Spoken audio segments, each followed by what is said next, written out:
Ayan, good morning. Thank you, Lord. Dahil meron tayong pagkain today sa mesa.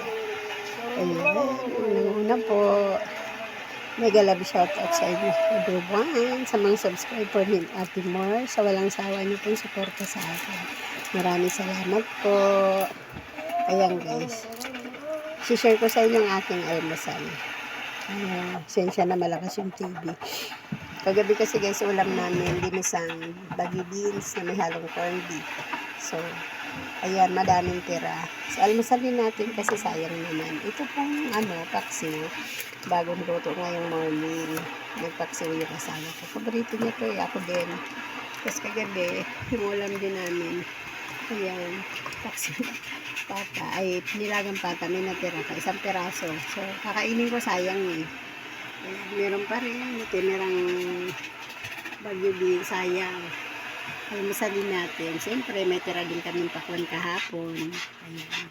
Siyempre, ang aking black coffee, hindi mawawala. Kain po tayo, almasal tayo guys. Ang aking simpleng almasal. At yun, siyempre, ang kanin. Ang pinaka-main dishes natin ang kanin.